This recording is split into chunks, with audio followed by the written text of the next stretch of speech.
पुष्यभूति वंश के ऐतिहासिक स्रोत। तो सबसे पहले हम यहाँ पर चर्चा करेंगे ऐतिहासिक स्रोतों की। यहाँ पर कहने का मतलब है कि पुष्यभूति वंश के ऐतिहासिक स्रोत, इसका मतलब है कि कौन कौन से ग्रंथों में पुष्यभूति वंश का इतिहास मिलता है। तो सबसे पहले वो देखते हैं। हर्षवर्धन के दरबारी कवि बाणभट्ट के द्वारा लिखे गए हर्षचरित ग्रंथ में पुष्यभूति वंश का इतिहास मिलता है। देखिए, बहुत बार मैं हर्षचरित ग्रंथ की चर्चा कर चुका हूं। तो इस ग्रंथ में पुष्यभूति वंश का इतिहास मिलता है और इस ग्रंथ की रचना किसने की थी? बाणभट्ट ने की थी, जो कि हर्षवर्धन के दरबारी कवि थे। चीनी यात्री वेनसोंग के लेखों में हर्षवर्धन के शासनकाल की जानकारी मिलती है। देखिए, वेनसोंग का नाम सभी लोग जानते हैं जिन जिन लोगों ने इतिहास को पढ़ा है। वेनसोंग जो आया था वो हर्षवर्धन के शासनकाल में ही भारत घूमने के लिए आया था। तो वेनसोंग के जो लेख हैं उनमें भी हर्षवर्धन के शासनकाल की जानकारी मिलती है। तो यहां पर इसको याद रखना है आपको। बौद्ध धर्म के महायान संप्रदाय का प्रसिद्ध ग्रंथ आर्य मंजूश्री मूलकल्प में भी पुष्यभूति वंश का इतिहास मिलता है।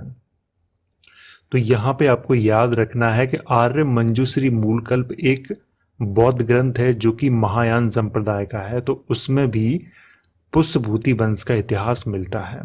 तो यहां पर ये जितना मैंने ये हाईलाइट किया हुआ है इसको आपको याद रखना है। ये ऐतिहासिक स्रोत हैं पुष्यभूति वंश के, तो इसीलिए इनको याद रखना है। अब बात करते हैं पुष्यभूति वंश के परिचय की। पुष्यभूति वंश जिसे वर्धन वंश भी कहा जाता है और इसकी स्थापना 6ठी शताब्दी में पुष्यभूति के द्वारा की गई थी। पुष्यभूति वंश 6ठी शताब्दी का सबसे शक्तिशाली वंश माना जाता है और इसकी प्रारंभिक राजधानी आधुनिक हरियाणा के स्थानेश्वर में थी। पुष्यभूति वंश के प्रारंभिक राजा गुप्त राजाओं के सामंत थे और इस वंश में राजा पुष्यभूति के बाद नरवर्धन, राज्यवर्धन, आदित्यवर्धन और प्रभाकर वर्धन राजा हुए। तो चलिए इसे मैं आपको समझा देता हूं। सबसे पहले तो देखो यहां पे बात करते हैं कि पुष्यभूति वंश, इसे इतिहासकारों ने वर्धन वंश भी लिखा हुआ है। कुछ इतिहासकार पुष्यभूति वंश लिखते हैं तो कुछ इतिहासकार वर्धन वंश लिखते हैं। और इसकी जो स्थापना मानी जाती है वो मानी जाती है 6ठी शताब्दी में, मानी जाती है कि 6ठी शताब्दी से इसकी स्थापना हुई थी। और किसने की थी? पुष्यभूति नामक एक राजा ने की थी इसकी स्थापना।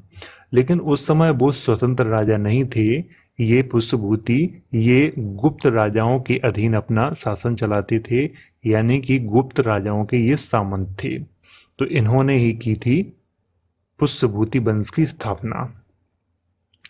पुष्यभूति वंश 6ठी शताब्दी का सबसे शक्तिशाली वंश माना जाता था और इसकी जो राजधानी मानी जाती है, यानी कि प्रारंभिक राजधानी मानी जाती है, वो मानी जाती है स्थानेश्वर, जो कि हरियाणा में है। स्थानेश्वर या थानेश्वर, कुछ इतिहासकार थानेश्वर लिखते हैं तो कुछ इतिहासकार स्थानेश्वर लिखते हैं। बात एक ही है, जो कि हरियाणा में है। तो वहीं राजधानी थी पुष्यभूति वंश की। और पुष्यभूति वंश के जो प्रारंभिक राजा हुए वो सभी के सभी गुप्त राजाओं के सामंत थे। सामंत का मतलब है गुप्त राजाओं के अधीन रहकर अपना शासन चलाते थे। पुष्यभूति के बाद नरवर्धन, राज्यवर्धन, आदित्यवर्धन और प्रभाकर वर्धन राजा हुए। लेकिन इनके शासनकाल में कोई ऐसा कार्य या फिर ऐसी कोई घटना नहीं हुई जो इतिहास में बहुत महत्वपूर्ण स्थान रखती हो। इसीलिए मैंने केवल यहाँ पर इनके नाम लिखे हुए हैं बस। तो आपको यहाँ पे ये याद रखना है, जितना मैंने ये हाईलाइट किया हुआ है ये आपको याद रखना है। तो अब यहां से पढ़ते हैं प्रभाकर वर्धन के बारे में। प्रभाकर वर्धन के पिता का नाम आदित्यवर्धन और माता का नाम महासेन गुप्त था। तो आपको यहाँ पे याद रखना है कि प्रभाकर वर्धन के पिता का नाम आदित्यवर्धन और माता का नाम महासेन गुप्त था, जो कि गुप्त वंश की राजकुमारी थीं। प्रभाकर वर्धन ने परम भट्टारक और महाराजाधिराज की उपाधियां धारण की थीं। परम भट्टारक और महाराजाधिराज। प्रभाकर वर्धन के दो पुत्र राज्यवर्धन और हर्षवर्धन और एक पुत्री राजश्री थी। तो यहाँ पे आपको याद रखना है कि प्रभाकर वर्धन के दो पुत्र थे, एक का नाम था राज्यवर्धन और दूसरे का था हर्षवर्धन, और एक पुत्री थी जिनका नाम था राजश्री। तो यहाँ पर जितना मैंने ये हाईलाइट किया हुआ है इसको आपको याद रखना है।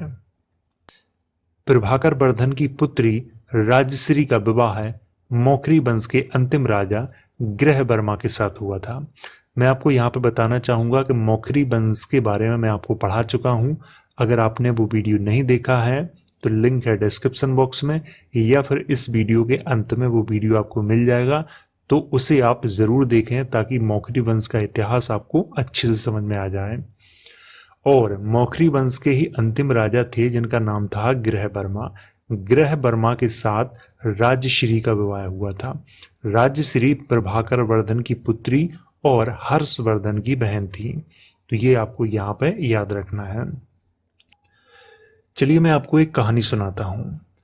605 ईस्वी में क्या हुआ कि ग्रहवर्मा मौखरी वंश के अंतिम राजा थे और इनकी राजधानी थी उत्तर प्रदेश के कन्नौज में।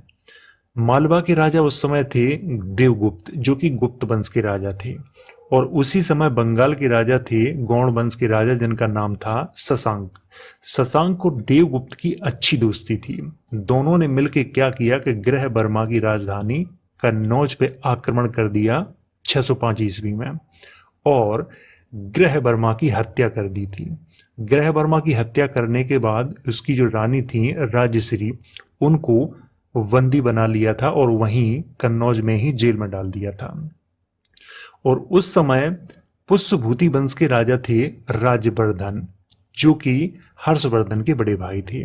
जब उनको ये पता चला कि उनकी बहन को जेल में डाल दिया है और बहनोई ग्रहवर्मा को मार दिया है, तो उन्होंने क्या किया कि सबसे पहले मालवा पे आक्रमण किया, यानी देवगुप्त के राज्य पे आक्रमण किया और देवगुप्त की हत्या कर दी, और वहां से वो निकले कन्नौज के लिए। लेकिन बंगाल के राजा शशांक ने रास्ते में ही धोखे से राज्यवर्धन की हत्या कर दी थी। उसी समय क्या हुआ कि किसी ने राजश्री को बंदी गृह से रिहा कर दिया था। जब उन्हें रिहा किया तो उन्हें पता चला कि इनके भाई की भी मृत्यु हो गई है और इनके पति ग्रहवर्मा की भी मृत्यु हो गई है। तो ये अपना सारा राज्य छोड़ के जंगल में चली गई। जंगल में जाने के बाद उधर क्या हुआ कि वंश में राज्यवर्धन के बाद हर्षवर्धन को राजा बना दिया गया। उसी समय हर्षवर्धन को जब ये पता चला सारी घटना, तो हर्षवर्धन कन्नौज के लिए प्रस्थान किया, और कन्नौज में आके जब उसे पता चला कि उसकी जो राजश्री थी बहन, वो जंगल में चली गई हैं, तो उसने एक बौद्ध साधु थे जिनका नाम था दिवाकर मित्र। दिवाकर मित्र की सहायता से राजश्री को जंगलों से ढूंढ लाए, और हर्षवर्धन ने क्या किया कि अपनी जो राजधानी उनकी स्थानेश्वर में थी वहां से स्थानांतरित करके कन्नौज में बनाई। जब उन्होंने अपनी राजधानी कन्नौज में बनाई तो भाई बहन ने दोनों ने मिलके शासन कन्नौज से ही किया था, यानी कि मौखरी वंश के बाद कन्नौज पर हर्षवर्धन का शासन आ जाता है। तो ये यहाँ पे एक छोटी सी कहानी थी। अब पढ़ते हैं आगे। प्रभाकर वर्धन की रानी का नाम यशोमती था। प्रभाकर वर्धन पुष्यभूति वंश के पहले स्वतंत्र राजा थे। मैं आपको यहाँ पे बता दूं कि प्रभाकर वर्धन से पहले जो राजा हुए उनके बारे में स्पष्ट रूप से किसी भी इतिहासकार ने बताया नहीं है कि वो स्वतंत्र राजा थे या नहीं। लेकिन प्रभाकर वर्धन ने जिस तरह की उपाधियां धारण की थी उससे ये जाहिर होता है कि प्रभाकर वर्धन एक स्वतंत्र राजा थे, और इतिहासकारों ने इनको स्वतंत्र राजा माना भी है। तो इसीलिए पहले स्वतंत्र राजा कौन थे? प्रभाकर वर्धन थे पुष्यभूति वंश के। तो यहां पर ये जितना मैंने हाईलाइट किया हुआ है इसको आपको याद रखना है। राज्यवर्धन, तो चलिए अब पढ़ते हैं राज्यवर्धन के बारे में। राज्यवर्धन प्रभाकर वर्धन के बड़े पुत्र तथा उत्तराधिकारी थे। तो यहाँ पे आपको याद रखना है कि राजवर्धन जो थे वो प्रभाकर वर्धन के बड़े वाले पुत्र थे और छोटे वाले पुत्र कौन थे? हर्षवर्धन थे।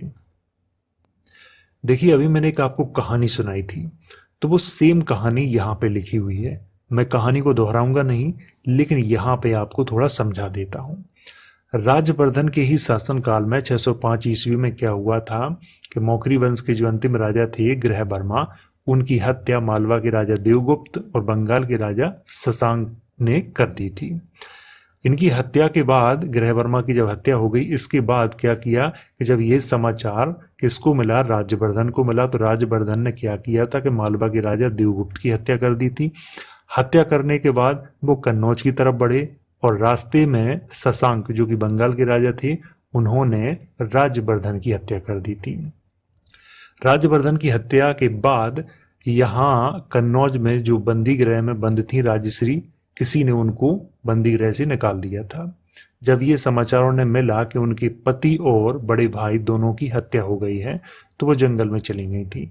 जंगल में जाने के बाद जब हर्षवर्धन को उसी समय राजा बनाया गया, तो हर्षवर्धन कन्नौज पहुंचे। उन्होंने पूरा हाल देखा वहां का और सबसे पहले अपनी बहन राजश्री को एक बौद्ध साधु दिवाकर मित्र की सहायता से ढूंढा। ढूंढने के बाद हर्षवर्धन ने अपनी राजधानी थानेश्वर से कन्नौज में स्थानांतरित कर ली थी। तो कन्नौज से ही दोनों भाई बहन ने मिलकर शासन किया था। तो यहाँ पे ये जितना हाईलाइट किया हुआ है, इसको बस आपको याद रखना है। ये कहानी मैं आपको 2 बार सुना चुका हूं, आपको ये कहानी अच्छे से याद हो गई होगी। वीडियो एक बार समझ में ना आया हो तो आप इसे दोबारा भी देख सकते हैं, और अगर आपको अच्छा लगा हो तो लाइक करो, शेयर करो, और अगर आपका कोई सवाल है तो कमेंट करके आप मुझसे पूछ सकते हो।